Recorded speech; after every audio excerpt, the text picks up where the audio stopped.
أعوذ بالله من الشيطان الرجيم. بسم الله الرحمن الرحيم. ألف لام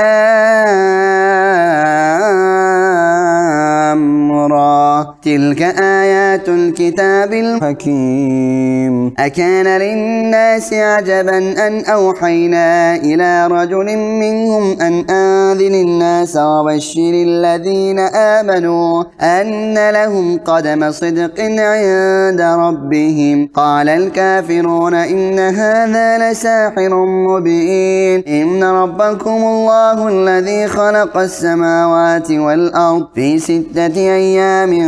ثم استوى على العرش يدبر الأمر ما من شفيع إلا من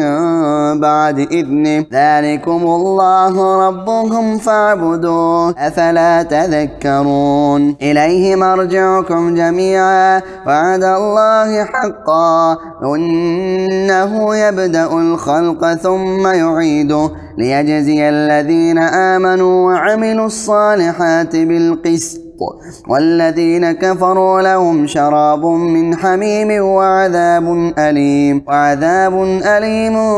بما كانوا يكفرون. والذي جعل الشمس ضياء والقمر نورا وقدره منازل لتعلموا عدد السنين والحساب ما خلق الله ذلك إلا بالحق يفصل الآيات لقوم يعلمون. إن في اختلاف الليل والنهار وما خلق الله في السماوات والأرض لآيات لقوم يتقون. إن الذين لا يرجون لقاءنا ورضوا بالحياة الدنيا واطمأنوا بها والذين هم عن آياتنا غافلون أولئك مأواهم النار بما كانوا يكسبون. إن الذين آمنوا وعملوا الصالحات يهديهم ربهم بإيمانهم تجري من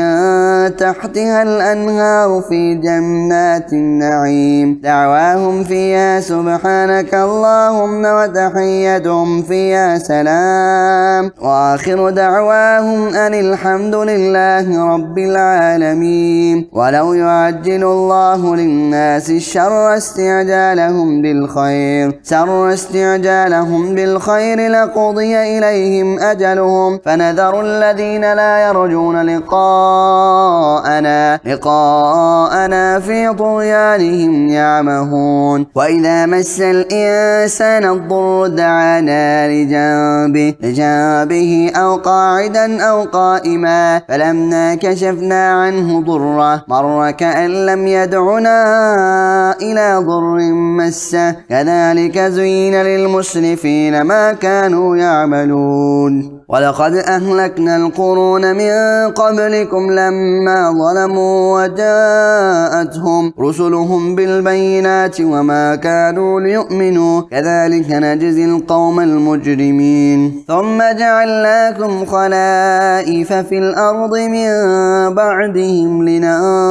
لننظر كيف تعملون. وإذا تتلى عليهم آياتنا بينات قال الذين لا يرجون لقاء نأت بقرآن غير هذا أو بدل قل ما يكون لي أن أبدله من تلقاء نفسي إن أتبع إلا ما يوحى إلي إني أخاف إن عصيت ربي عذاب يوم عظيم. قل لو شاء الله ما تلوته عليكم ولا أدراكم به فقد لبثت فيكم عمرا من قبله أفلا تعقلون. فمن أظلم ممن افترى على الله كذبا أو كذب بآياته إنه لا يفلح المجرمون. ويعبدون من دون الله ما لا يضرهم ولا ينفعهم ويقولون هؤلاء شفعاء شركاؤنا عند الله قل أتنبئون الله بما لا يعلم في السماوات ولا في الأرض سبحانه وتعالى عما يشركون وما كان الناس إلا أمة واحدة فاختلفوا ولولا كلمة سبقت من ربك لقضي بينهم فيما فيه يختلفون ويقول الذين آمنوا لولا أنزل عليه آية من ربه فقل إنما الغيب لله فانتظروا إني معكم من المنتظرين وإذا أذقنا الناس رحمة من بعد ضراء مستهم إذا لهم مكر في آياتنا قل الله أسرع مكرا إن رسلنا يكتبون ما تمكرون والذي يسيركم في البر والبحر حتى إذا كنتم في الفلك وجرين بهم بريح طيبة وفرحوا بها جاءتها ريح عاصف وجاءهم الموج من كل مكان وظنوا أنهم أحيط بهم دعوا الله مخلصين له الدين لئن أنجيتنا من هذه لنكونن من الشاكرين فلما أنجاهم إذا هم يبغون في الأرض بغير الحق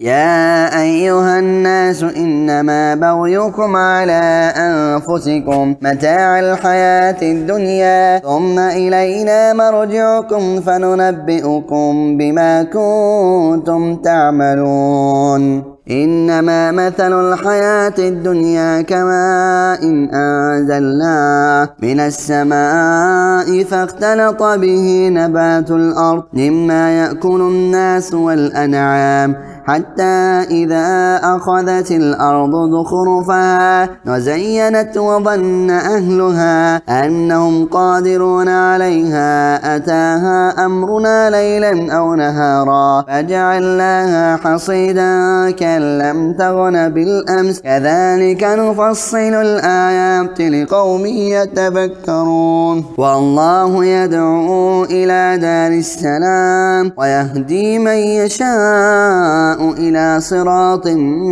مستقيم للذين أحسنوا الحسنى وزيادة ولا يرهق وجوههم قتر ولا ذلة أولئك أصحاب الجنة هم فيها خالدون والذين كسبوا السيئات جزاء سيئة بمثلها وترهقهم ذلة ما لهم من الله من عاصم كأنما أغشيت وجوههم قطعا من الليل مظلما أولئك أصحاب النار هم فيها خالدون ويوم نحشرهم جميعا ثم نقول للذين أشركوا مكانكم أنتم وشركاؤكم فزيّلنا بينهم وقال شركاؤهم ما كنتم إيانا تعبدون فكفى بالله شهيدا بيننا وبينكم وإن كنا عن عبادتكم لغافلين هنالك تبلو كل نفس ما أسلفت وردوا إلى الله مولاهم الحق وضل عنهم ما كانوا يفترون قل من يرزقكم من السماء والأرض أم من يملك السمع والأبصار ومن يخرج الحي من الميت ويخرج الميت من الحي ومن يدبر الأمر فسيقولون الله فقل أفلا تتقون فذلكم الله ربكم الحق فماذا بعد الحق إلا الضلال فأنى تصرفون كذلك حقت كلمة ربك على الذين فسقوا أنهم لا يؤمنون قل هل من شركائكم من يبدأ الخلق ثم يعيده قل الله يبدأ الخلق ثم يعيده فأنى تؤفكون قل هل من شركائكم من يهدي إلى الحق قل الله يهدي للحق أفمن يهدي إلى الحق أحق أن يتبع أم من لا يهدي إلا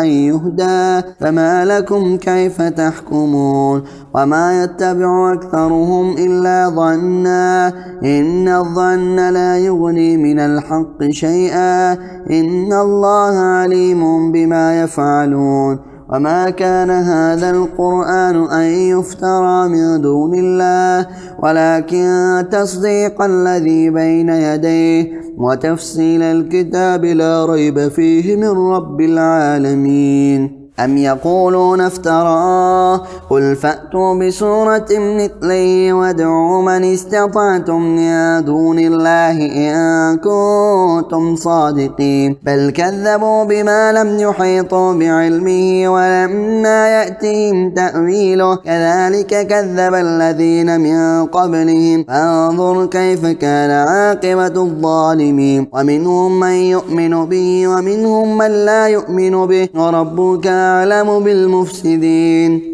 وإن كذبوك فقل لي عملي ولكم عملكم أنتم بريئون مما أعمل وأنا بريء مما تعملون ومنهم من يستمعون إليك أفأنت تسمع الصم ولو كانوا لا يعقلون ومنهم من ينظر إليك أفأنت تهدي العمي ولو كانوا لا يبصرون إن الله لا يظلم الناس شيئا ولكن الناس أنفسهم يظلمون ويوم يحشرهم كأن لم يلبثوا إلا ساعة من النهار يتعارفون بينهم قد خسر الذين كذبوا بلقاء الله وما كانوا مهتدين وإما نرينك بعض الذي نعدهم أو نتوفينك فإلينا مرجعهم ثم الله شهيد على ما يفعلون ولكل أمة رسول فإذا جاء رسولهم قضي بينهم بالقسط وهم لا يظلمون ويقولون متى هذا الوعد إن كنتم صادقين قل لا أملك لنفسي ضرا ولا نفعا إلا ما شاء الله لكل أمة أجل إذا جاء أجلهم فلا يستأخرون ساعة ولا يستقدمون قل أرأيتم إن أتاكم عذابه بياتا أو نهارا ماذا يستعجل منه المجرمون أثم إذا ما وقع آمنتم به الآن قد كنتم به تستعجلون ثم قيل للذين ظلموا ذوقوا عذاب الخلد هل تجزون إلا ما كنتم تكسبون ويستنبئونك حق هو قل إي ربي إنه لحق وما أنتم بمعجزين ولو أن لكل نفس ظلمت ما في الأرض لافتدت به وأسروا الندامة لما رأوا العذاب وقضي بينهم بالقسط وهم لا يظلمون ألا إن لله ما في السماوات والأرض ألا إن وعد الله حق ولكن أكثرهم لا يعلمون هو يحيي ويميت وإليه ترجعون يا أيها الناس قد جاءتكم موعظة من ربكم وشفاء لما في الصدور وهدى ورحمة للمؤمنين قل بفضل الله وبرحمته فبذلك فليفرحوا وخير مما يجمعون قل أرأيتم ما أنزل الله لكم من رزق فجعلتم منه حراما وحلالا قل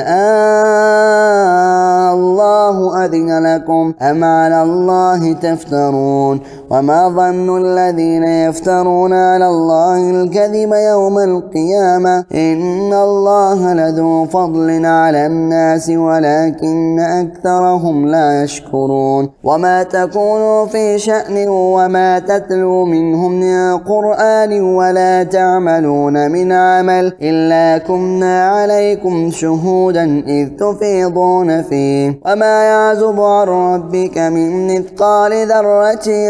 في الأرض ومن مثقال ذرة في الأرض ولا في السماء ولا أصغر من ذلك ولا أكبر إلا في كتاب مبين ألا إن أولياء الله لا خوف عليهم ولا هم يحزنون الذين آمنوا وكانوا يتقون لهم البشرى في الحياة الدنيا وفي الآخرة لا تبديل لكلمات الله ذلك هو الفوز العظيم ولا يحزنك قولهم إن العزة لله جميعا هو السميع العليم ألا إن لله من في السماوات ومن في الأرض وما يتبع الذين يدعون من دون الله شركاء إن يتبعون إلا الظن وإن هم إلا يخرصون هو الذي جعل لكم الليل لتسكنوا فيه والنهار مبصرا إن في ذلك لآيات لقوم يسمعون قالوا اتخذ الله ولدا سبحانه هو الغني له ما في السماوات وما في الأرض إن عندكم من سلطان بهذا أتقولون على الله ما لا تعلمون قل إن الذين يفترون على الله الكذب لا يفلحون متاع في الدنيا ثم إلينا مرجعهم ثم نذيقهم العذاب الشديد بما كانوا يكفرون واتل عليهم نبأ نوح إذ قال لقومه يا قوم إن كان كبر عليكم مقامي وتذكيري بآيات الله فعلى الله توكلت فأجمعوا أمركم وشركاءكم ثم لا يكن أمركم عليكم غمة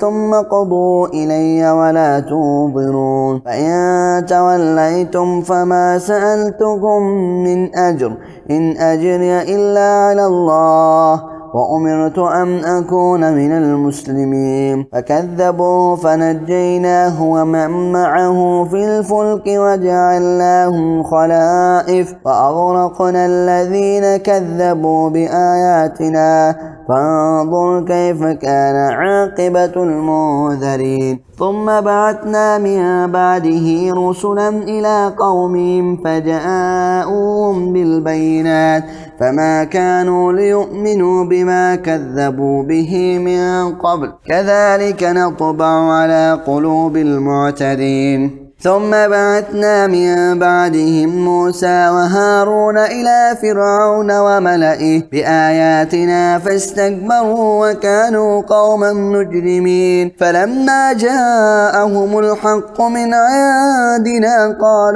قالوا إن هذا لسحر مبين قال موسى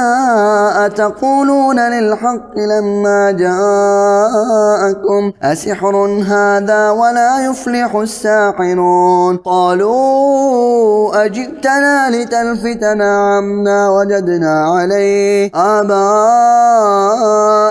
وتكون لكما الكبرياء في الأرض وما نحن لكما بمؤمنين وقال فرعون ائتوني بكل ساحر عليم فلما جاء السحرة قال لهم موسى ألقوا ما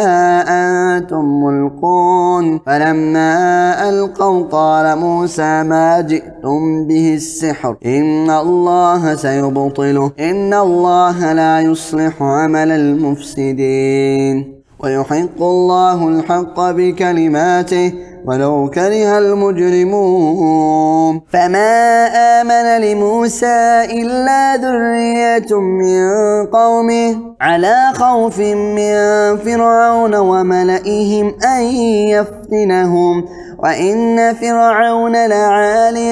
في الأرض وإنه لمن المسرفين وقال موسى يا قوم إن كنتم آمنتم بالله فعليه توكلوا إن كنتم مسلمين فقالوا على الله توكلنا ربنا لا تجعلنا فتنة للقوم الظالمين ونجنا برحمتك من القوم الكافرين وأوحينا إلى موسى وأخيه أن تبوأ لقومكما بمصر بيوتا واجعلوا بيوتكم قبلة وأقيموا الصلاة وبشر المؤمنين وقال موسى ربنا إنك آتيت فرعون وملأه زينة وأموالا في الحياة الدنيا ربنا ليضلوا عن سبيلك ربنا طمس على أموالهم واشدد على قلوبهم فلا يؤمنوا حتى يروا العذاب الأليم قال قد أجيبت دعوتكما فاستقيما ولا تتبعان سبيل الذين لا يعلمون وجاوزنا ببني إسرائيل البحر فأتبعهم فرعون وجنوده بغيا وعدوا حتى إذا أدركه الغرق قال آمنت أنه لا إله إلا الذي آمنت به بنو إسرائيل وأنا من المسلمين الآن وقد عصيت قبل وكنت من المفسدين فاليوم ننجيك ببدنك لتكون لمن خلفك آية وإن كثيرا من الناس عن آياتنا لغافلون ولقد بوأنا بني إسرائيل مبوأ صدق ورزقناهم من الطيبات فما اختلفوا حتى جاءهم العلم إن ربك يقضي بينهم يوم القيامة فيما كانوا فيه يختلفون فإن كنت في شك مما أنزلنا إليك فاسأل الذين يقرؤون الكتاب من قبلك لقد جاءك الحق من ربك فلا تكونن من الممترين ولا تكونن من الذين كذبوا بآيات الله تكون من الخاسرين إن الذين حقت عليهم كلمة ربك لا يؤمنون ولو جاءتهم كل آية حتى يروا العذاب الأليم فلولا كانت قرية آمنت فنفعها إيمانها إلا قوم يونس لما آمنوا كشفنا عنهم عذاب الخزي في الحياة الدنيا ومتعناهم إلى حين ولو شاء ربك لآمن من في الأرض كلهم جميعا أفأنت تكره الناس حتى يكونوا مؤمنين وما كان لنفس أن تؤمن إلا بإذن الله ويجعل الرجس على الذين لا يعقلون قل انظروا ماذا في السماوات والأرض وما تغني الآيات والنذر عن قوم لا يؤمنون فهل ينظرون إلا مثل أيام الذين خلوا من قبلهم قل فانتظروا إني معكم من المنتظرين ثم ننجي رسلنا والذين آمنوا كذلك حقا علينا ننجي المؤمنين قل يا أيها الناس إن كنتم في شك من ديني فلا أعبد الذين تعبدون من دون الله ولكن أعبد الله الذي يتوفاكم وأمرت أن أكون من المؤمنين وأن أقم وجهك للدين حنيفا ولا تكونن من المشركين ولا تدع من دون الله ما لا ينفعك ولا يضرك فإن فعلت فإنك إذا من الظالمين وإن يمسسك الله بضر فلا كاشف له إلا هو وإن يردك بخير فلا راد لفضله يصيب به من يشاء من عباده وهو الغفور الرحيم قل يا أيها الناس قد جاءكم الحق من ربكم فمن اهتدى فإنما يهتدي لنفسه ومن ضل فإنما يضل عليها وما أنا عليكم بوكيل واتبع ما يوحى إليك واصبر حتى يحكم الله وهو خير الحاكمين.